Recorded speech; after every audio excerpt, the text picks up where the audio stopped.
السلام علیکم ورحمۃ اللہ وبرکاتہ۔ ناظرین کرام، قرآن پاک کے سورہ بقرہ کے پہلے 2 رکوع کی تفسیر مکمل ہو گئی ہے۔ اب انشاءاللہ تیسرے رکوع کی تفسیر شروع کرتے ہیں۔ اعوذ باللہ من الشیطان الرجیم، بسم اللہ الرحمن الرحیم۔ یا ایہا الناس اعبدوا ربکم الذی خلقکم والذین من قبلکم لعلکم تتقون۔ آمنت باللہ صدق اللہ العظیم۔ اللہ تعالیٰ نے ارشاد فرمایا کہ اے لوگو، اپنے رب کی عبادت کرو جس نے تمہیں اور تم سے پہلے لوگوں کو پیدا کیا، اس امید پر کہ تم متقی یعنی کہ پرہیزگار بن جاؤ۔ اس سے پہلے ایمان اور کفر اور نفاق کا ذکر فرمایا گیا تاکہ سننے والا ایمان اختیار کرے اور کفر اور نفاق سے بچے۔ اب اس کے بعد عبادت کا ذکر ہو رہا ہے، کیونکہ ایمان لانا اور کفر سے بچنا عبادت سے پہلے ہے۔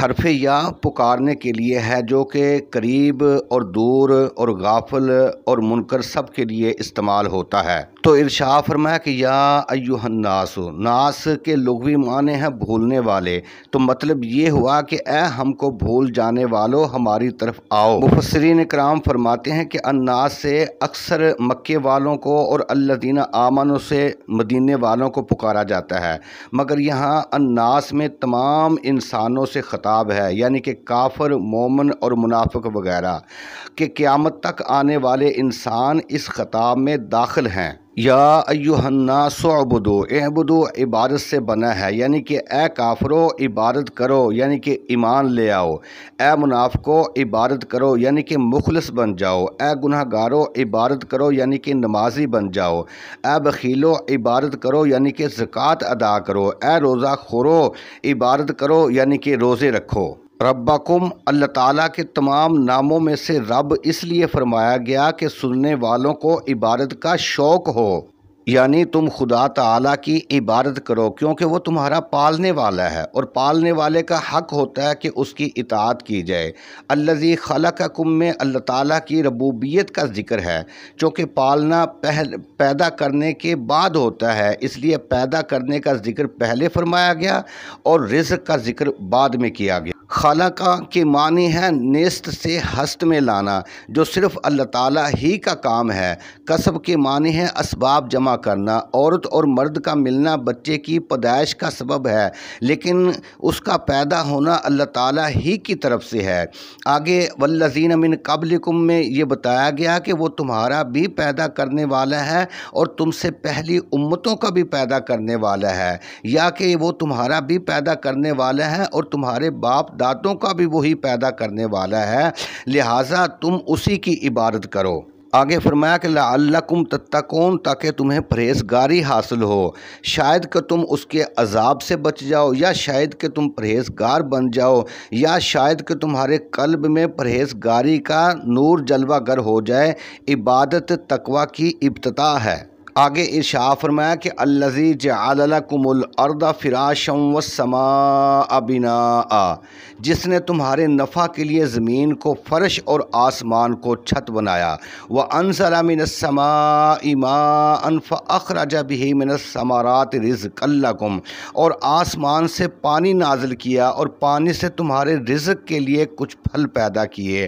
فلا تجعلوا للہ اندادا وانتم تعلمون، لہٰذا تم اللہ کے ساتھ کسی کو شریک نہ بناؤ جبکہ تم جانتے ہو۔ الذی جعل، اللہ تعالیٰ نے اپنی پہچان اس طرح کرائی تھی کہ اللہ وہ ہے جس نے تمہیں پیدا کیا، اور یہ ایک چھپی ہوئی بات تھی، اس لیے جب انسان کو اپنا ہونا اور ابتدائی پرورش پانا ہی یاد نہیں تو یہ کیسے جانے کہ میرا خالق کون ہے۔ اس لیے اللہ تعالیٰ کی کھلی ہوئی نشانیاں بتائی گئیں کہ تمہارا خالق وہی تو ہے جس نے تمہارے لیے زمین کو بچھونا اور آسمان کو چھت بنایا ہے، اور زمین پر طرح طرح کے رزق پیدا فرما کر تمہاری دعوت کا سامان کر دیا۔ لکم الارض، لکم سے معلوم ہوتا ہے کہ دنیا کا سارا انتظام صرف انسانوں کے لیے کیا گیا ہے، جانور وغیرہ انسان کے تابع ہیں، اس لیے حضرت آدم علیہ السلام کو فرشتوں سے سجدہ کروایا گیا، کیونکہ فرشتے تابع تھے، اور حضرت آدم علیہ السلام اصل مقصود تھے، تو فرمایا جا رہا ہے کہ تم پر اتنا بڑا کرم ہے کہ تمہارے لیے ساری چیزیں بنائی، پھر ہر چیز خدا کی عبادت کرے اور تم بت پرستی کرو۔ کتنے افسوس کی بات ہے۔ لَکُمُ الْأَرْضَ، ارض کا معنی ہے کھا جانا، چونکہ زمین بھی ہر چیز کو کھا جاتی ہے، اس لیے اسے زمین کو ارض کہتے ہیں۔ فراشن اس کے معنی ہے بستر۔ زمین کو بستر بنانے کا یہ مطلب ہے کہ اس کی اصل جگہ سمندر کے نیچے ہے، لیکن انسانوں کی خاطر کچھ حصہ پانی کے اوپر کر دیا گیا۔ پھر زمین گول بھی ہے، لیکن اس کی گولائی ایسی نہیں ہے کہ جس پر سے آدمی لڑک جائے، بلکہ اس کا ایسا پھیلاؤ ہے جس کی وجہ سے وہ بستر کا کام دیتی ہے۔ پھر نہ تو گارے کی طرح اس کو نرم کیا گیا اور نہ پتھروں اور لوہے کی طرح سخت کہ اس پر چلنا نہ دشوار ہو جائے، بلکہ درمیانی حالت میں رکھا گیا جس پر چلنا پھرنا، عمارتیں بنانا آسان ہو۔ وَالسَّمَاءِ بِنَاءً کے معنی بنا سے مراد یا تو چھت ہے یا عمارت، یعنی یہاں تو فرمایا جا رہا ہے کہ ہم نے تمہاری خاطر زمین پر آسمان کو گنبد کی طرح بنا دیا، جس میں رنگ برنگی ہلکی اور تیز روشنیاں یعنی چاند، سورج، ستارے وغیرہ جڑ دیے۔ وَأَنزَلَ مِنَ السَّمَاءِ مَاءً، اس میں بتایا جا رہا ہے کہ تمہارے مکانات کی چھتیں صرف سایہ دینے اور بارش سے بچنے کا کام دیتی ہیں، لیکن آسمان ایسی انوکھی چھت ہے کہ جس سے تمہارا رزق بھی آتا ہے۔ آگے رزق لکم میں یہ فرمایا گیا کہ ہر چیز تمہارے لیے بنی ہے، اگر کوئی چیز جانور بھی کھا لیں وہ بھی تمہاری برکت سے، جنات، کیڑے مکوڑے وغیرہ سب تمہارے طفیل پرورش پا رہے ہیں۔ دیکھو بادشاہ اپنے کسی حاکم کی دعوت کرے اور اس حاکم کے نوکروں کو بھی شریک فرمائے، بلکہ اس کے گھوڑوں وغیرہ کے لیے چارے کا انتظام فرمائے، تو یہ سب اس حاکم پر احسان ہے۔ آگے فَلَا تَجْعَلُوا لِلَّهِ أَنْدَادًا، اس آیت کا مقصود یہ ہے کہ یعنی کہ جب تم ان ساری باتوں کو جان چکے ہو تو تم اپنے رب کی بغاوت نہ کرو اور نہ ہی کسی کو اس کا شریک ٹھہراؤ۔ اب اس تفسیر کا خلاصہ یہ ہے کہ اس آیت میں اللہ تعالیٰ نے تمام باتوں کو کھول کر رکھ دیا کہ اے لوگو، تم اپنے اسی رب کی عبادت کرو جو عبادت کے لائق ہو، اور عبادت کے لائق وہی ذات ہو سکتی ہے جو بڑی عظمت اور قدرت والی ہو۔ وہ عظمت والی ذات وہ ہے جس نے تم کو اور تمہارے باپ دادوں کو پیدا فرمایا۔ عبادت بھی اس امید پر کرو کہ تم کو اللہ تعالیٰ کی طرف سے تقویٰ کا انعام مل جائے، کیونکہ جب آئینہ آفتاب کے سامنے آتا ہے یا کوئلہ اور لوہا کچھ دیر آگ میں رہ لیتا ہے تو ضرور اس میں آفتاب اور آگ کا اثر آ جاتا ہے، جس سے وہ آفتاب یا لوہا آگ کا کام کرتا ہے۔ اسی طرح اگر تم بھی عبادت کے ذریعے سے اپنے رب سے تعلق قائم کر لو تو ضرور رب کی رحمت تمہاری دستگیری کرے گی اور تم کو تقویٰ حاصل ہو جائے گا۔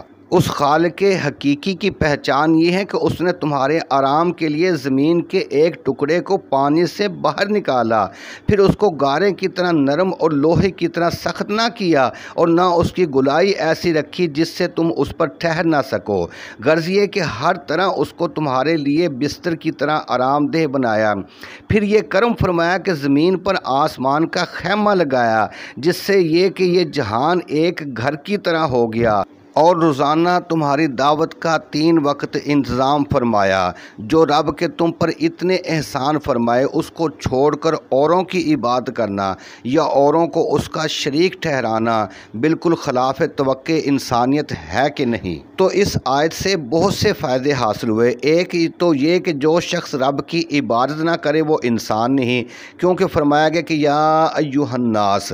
دوسرے یہ کہ کافروں پر بھی عبادت کرنا فرض ہے، جس کے نہ کرنے پر ان کو عذاب ہوگا، کیونکہ یہاں سارے انسانوں سے فرمایا گیا کہ عبادت کرو، جیسے کہ بے وضو پر فرض ہے کہ وہ وضو کرے اور نماز پڑھے، ایسے ہی کافر پر فرض ہے کہ ایمان لائے اور نماز پڑھے۔ لیکن فرق اس قدر ہے کہ کافر پر نماز وغیرہ کی فرضیت شرعی نہیں ہے، اسی لیے جو کافر مسلمان ہو جائے اس کو زمانہ کفر کی نمازیں قضا کرنی لازم نہیں ہے، بلکہ فرض ہونے کے یہ معنی ہے کہ جہنم میں ان کو کفر کرنے اور عبادت نہ کرنے کا عذاب ہوگا۔ یہی وجہ ہے کہ جب جہنمیوں سے مسلمان پوچھیں گے کہ تم جہنم میں کیوں آئے، تو وہ جواب میں اپنے کفر کے ساتھ بدعمالیوں کا ذکر بھی کریں گے اور کہیں گے کہ ہم نماز نہیں پڑھتے تھے اور مسکینوں کو صدقہ نہیں دیتے تھے، اور پھر عبادت کا فائدہ عابد ہی کو ملتا ہے۔ اللہ تعالیٰ اس سے پاک ہیں کہ کسی کی عبادت سے خود فائدہ حاصل کرے۔ باقی کی تفسیر اگلی ویڈیو میں کی جائے گی۔ مجھے اجازت دیں، میرے چینل حوض کوثر کو ضرور سبسکرائب کریں اور اپنی رائے کا اظہار بھی ضرور